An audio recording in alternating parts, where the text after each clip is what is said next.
कैलाश विजयवर्गीय जी, इस तीसरे और आखिरी ओपिनियन पोल में सी वोटर के आप 104 से 120 के बीच ही दिखाई दे रहे हैं।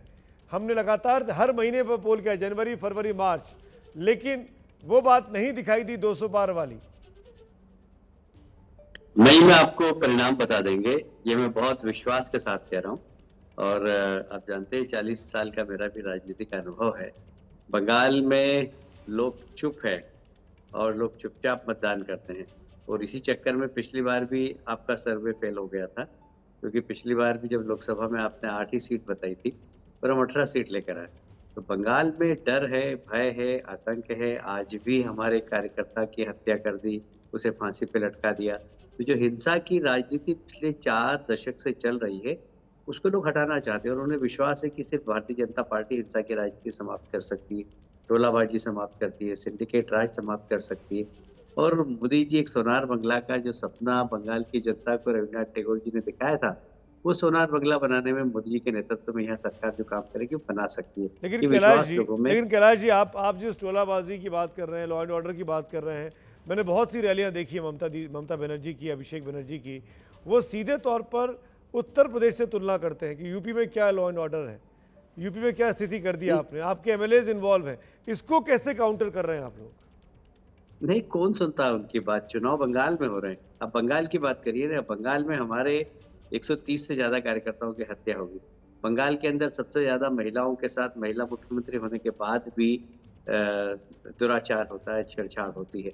अब इसका जवाब देना चाहिए ना ममता जी को। तो कोई 10 साल की मुख्यमंत्री हो, उसका अपना रिपोर्ट कार्ड देना चाहिए कि मैं 10 साल में मैंने ये किया, इसलिए मुझे वोट दो। आप बंगाल की बात, आप उत्तर प्रदेश की बात करेंगे, आप हरियाणा की बात करेंगे, आप मध्य प्रदेश की बात करेंगे, मेरे ख्याल से वो इसलिए ऐसा करती होंगी कि उनके पास बंगाल में तुलना करने के लिए बीजेपी का कोई इतिहास नहीं है। आपके 3 एमएलए थे, उसके पहले एमएलए बिल्कुल नहीं थे, तो वो गिनाती है यूपी से या जहां भी आप लोगों ने शासन किया। नहीं, ये गिनाने की जरूरत क्या? अपना रिपोर्ट कार्ड दिखाए ना, इसमें अपना रिपोर्ट कार्ड दिखाए ना। ये बताना चाहिए कि मैंने 10 साल में इतने बेरोजगार नौजवानों को रोजगार दिया। ये बताना चाहिए कि मैंने घोषणा पत्र में कहा था कि हर जिले के अंदर मैं बड़ा उद्योग बनाऊंगी और यहीं के नौजवानों को रोजगार मिलेगा। क्या एक भी उद्योग लगाया क्या? ये बताना चाहिए कि हम क्वालिटी एजुकेशन देंगे। राजनीतिकरण कर दिया पूरी शिक्षा का। एक समय था बंगाल का क्वालिटी एजुकेशन सारे देश के अंदर जिसको मान्यता थी। आज बंगाल में एजुकेशन का स्टैंडर्ड आप देखिए, तो कुल मिलाकर हर क्षेत्र में बंगाल पीछे गया है, और उसके लिए जिम्मेदार अतुल अंजान जी की पार्टी भी है, जो सामने बैठे मेरे मित्र हैं, और कांग्रेस भी है और टीएमसी भी है। 4 दशक से हिंसा की राजनीति, 4 दशक से बंगाल पीछे जा रहा है हर क्षेत्र के अंदर। अब यदि कोई आशा की किरण बंगाल की जनता को दिखाई देती है, तो भारतीय जनता पार्टी दिखाई देती है, और इसलिए जनसैलाब जो आ रहा है, लेकिन कैलाश जी, एक तरफ दीदी अकेली और भी चोट लगा उनके पैर में, व्हील चेयर पर कैंपेन कर रही है, और एक तरफ बीजेपी के सभी बड़े बड़े दिग्गज कैंप करे हुए हैं बंगाल में, आपसे लेकर प्रधानमंत्री तक। इस परिस्थिति में आपको लगता नहीं कि एडवांटेज दीदी है, वो असली फाइटर के तौर पर दिखाई दे रही हैं? नहीं, अच्छा है। पिछले विधानसभा चुनाव में भी ऐसा ही हुआ था। मैं भी यहाँ पर लगा हुआ था विधानसभा के चुनाव में। मुझे वो क्षण भी याद है जब अमित भाई हमारे राष्ट्रीय अध्यक्ष थे, हम उनको सभा के लिए लाए। जिस हेलीकॉप्टर से हमने लैंड किया, वो हेलीपैड पे 2000 लोग थे, और जिस सभा में गए वहाँ 500 लोग थे। आज अमित शाह जी की जितनी भी सभा होती है, 25,000 कम से कम और 50,000 और 1 लाख तक की भीड़ होती है। ये क्या हो रहा है? ये जनता क्यों आ रही है? 5 साल पहले बिल्कुल नहीं आती थी, बहुत कम संख्या में आती थी, और इन 5 सालों में एकदम हमारे पास हर मैदान छोटा पड़ता जा रहा है। अभी मैं उलबेरिया का मैदान देख के आ रहा हूँ। मैंने कहा ये छोटा मैदान है, बड़ा करो। वहीं पर हमने किसानों से बात की और उनका खेत ले लिया पूरा, क्योंकि प्रधानमंत्री की सभा में इतने लोग आएंगे कि मैदान छोटा पड़ेगा। तो अब परिस्थितियां एकदम बदल गई है। लोग भारतीय जनता पार्टी के प्रति बहुत विश्वास के साथ आ रहे हैं। मोदी जी के नेतृत्व के प्रति उनका विश्वास है, और वो बंगाल के अंदर परिवर्तन। जी, मेरे साथ यशवंत देशमुख है, वो भी कुछ पूछना चाह रहे हैं, और उन्होंने एक महत्वपूर्ण टिप्पणी की आपके ज्वाइन करने के पहले कि दरअसल बीजेपी ये 2021 से ज्यादा 2024 की तैयारी कर रही है। बंगाल के चुनाव में 18 से बढ़कर 35 से 36 सीटें लोकसभा में लेके जानी है, उस तरफ ज्यादा फोकस है। Yashwant, over to you. जी, कैलाश जी नमस्कार। मैं तो पहली बात तो ये कि बोलना चाहता था कि भाई हमारे हिसाब से लोकसभा में आज लोकसभा हो तो आपको कम से कम 35 या 36 लोकसभा सीटें वहां पे मिल सकती हैं।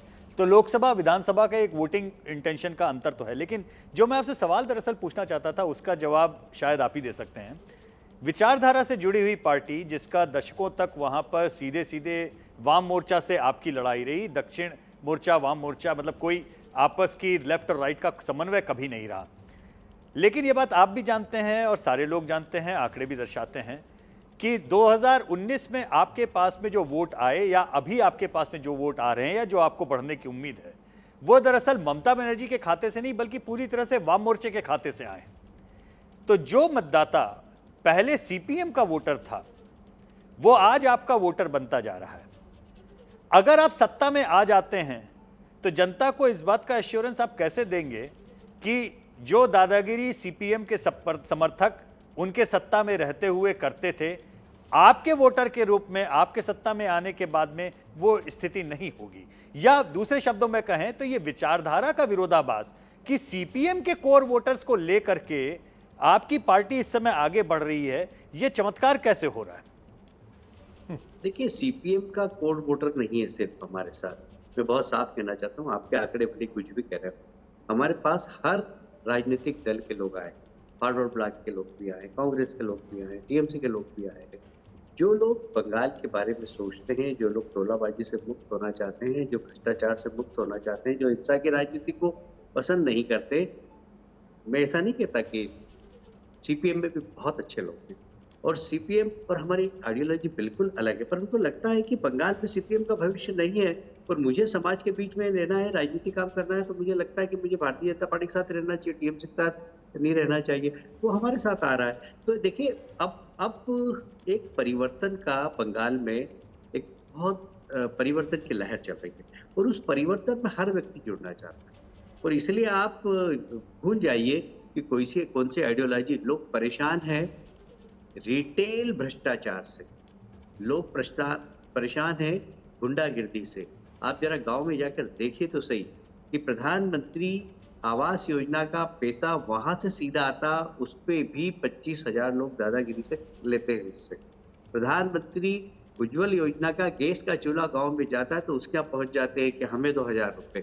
तो जब निःशुल्क वहां पर भेज रहे हैं, आज वहां पर एक नारा बड़ा फेमस है, चाल चोर सरकार और नहीं दरकार। मोदी जी ने कोविड के दौरान निःशुल्क चावल गरीब के घर भिजवाया और नहीं पहुंचा।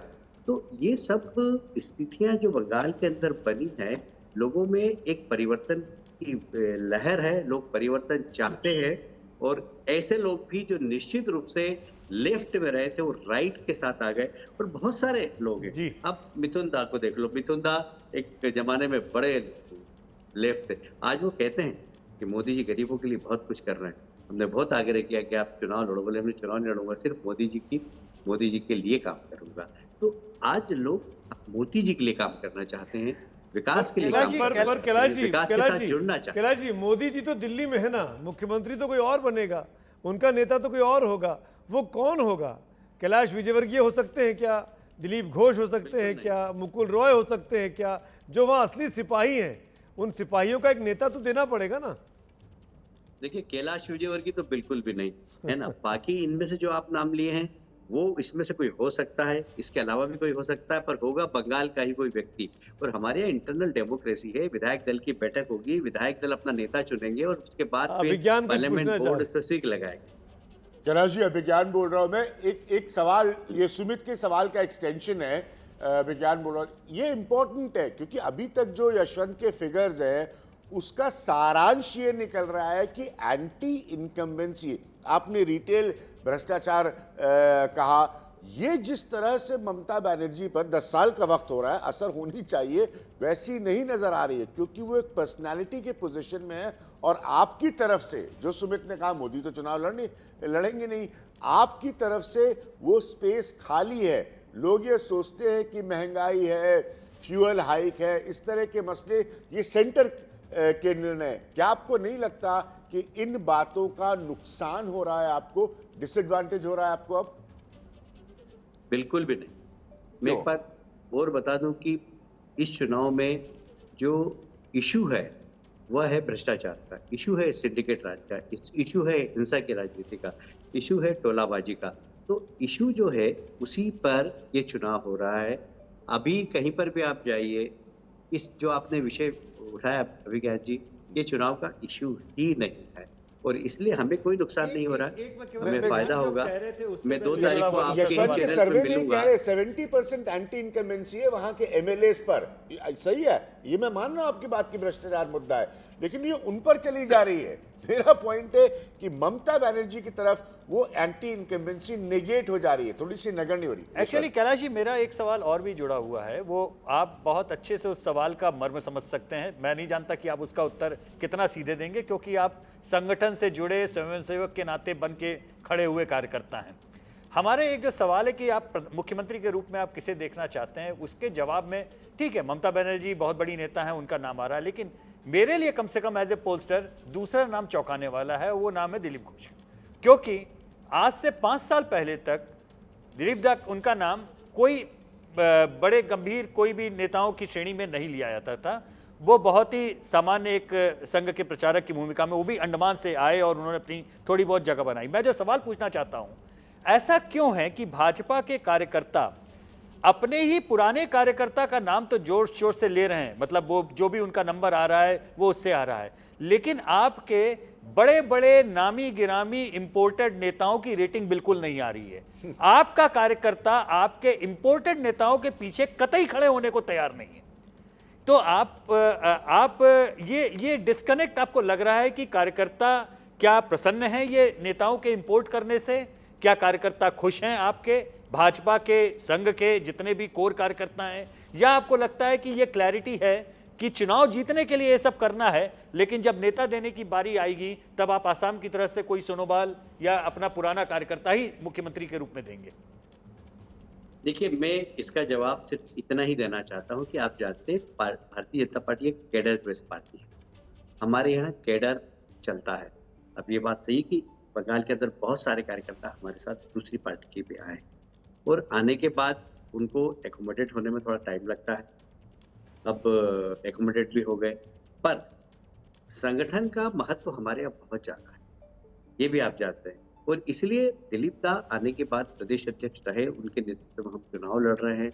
एक मैसेज भी सब दूर यही है कि ये चुनाव हो रहा है दिलीप दा के नेतृत्व में, तो स्वाभाविक है लोग सोचते हैं कि प्रदेश अध्यक्ष है तो मुख्यमंत्री के उम्मीदवार है, और इसलिए उनका नाम आ रहा है। मैं इससे इनकार नहीं कर सकता, और वो लोकप्रिय भी है। उन्होंने 5 साल में मेहनत करके पूरे बंगाल में, मेरा ख्याल उनके बाद 10 बार गाड़ी फोड़ी होगी उनकी टीएमसी के गुंडों ने, पर वो लगातार चलते रहे, सफर करते रहे। तो जब आदमी संघर्ष करता है, उसके फॉलोअर्स भी बढ़ते हैं, व्यक्तिगत भी, पार्टी के कार्यकर्ता तो रहते हैं पर व्यक्तिगत भी उसके प्रशंसक बन जाते हैं। इसलिए दिलीप दा का आपके यहाँ रेटिंग हो रही है, कोई खास बात नहीं, मैं इसको कोई आश्चर्य नहीं मानता। और किसी की कम रेटिंग है तो वो उनका दायित्व है, इसलिए मैं बीच में रोक रहा हूँ आपको माफी के साथ, लेकिन 19 के चुनाव के पहले मुकुल रॉय आते हैं, 21 के चुनाव के पहले शुभेंदु अधिकारी आते हैं, और अब वोटिंग के ठीक एक दिन पहले शुभेंदु के पिता माननीय शिशिर अधिकारी जी बोलते हैं कि कौन पिता नहीं चाहेगा कि उसका बेटा मुख्यमंत्री बने।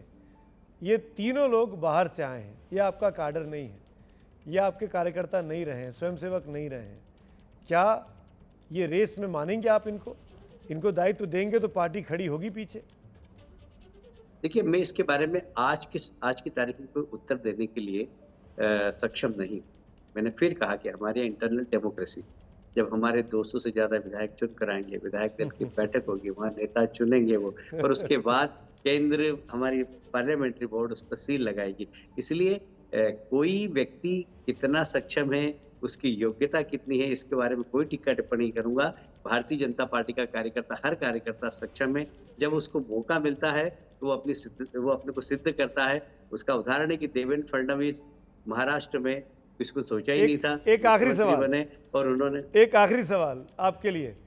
हमने देखा लगातार 3 महीनों में, कम से कम मैं अपने सर्वे के बिहाफ पे बात कर रहा हूं जो यशवंत ने किया हम लोगों के लिए, कि 120 मैक्सिमम तक आप छू पा रहे हैं। आने वाला 1 महीना है, अभी चुनाव खत्म नहीं हुआ है, 2 मई को परिणाम है, 27 अप्रैल तक चुनाव है। इन 8 फेजेस में क्या बीजेपी अपनी रणनीति में कुछ बदलाव करेगी, इसको फीडबैक मानेगी, या जहां पे गाड़ी चल रही है वो ठीक है? नहीं, देखिए, ऐसा है कि चुनाव तो चुनाव होता है। कुछ हमारी ओपन रणनीति होती है, कुछ हमारी हाइड रणनीति होती है, अब वो बताने की तो नहीं होती। पर हाँ, इतना जरूर मैं कह रहा हूँ कि हम इस आंकड़े से कई ज्यादा सीट जीतेंगे और लगभग 200 के आसपास ही पहुंचेंगे, और 2 तारीख को हम मिलेंगे। तो मैं समझता हूँ कि आपको लगेगा कि कैलाश जी आप सही कह रहे थे, आपने 6 साल में वहाँ पर धूल नहीं झोंकी, मेहनत की। बहुत बहुत शुक्रिया कैलाश विजयवर्गीय, अपने वक्त निकालने के लिए, हमारे साथ जुड़ने के लिए।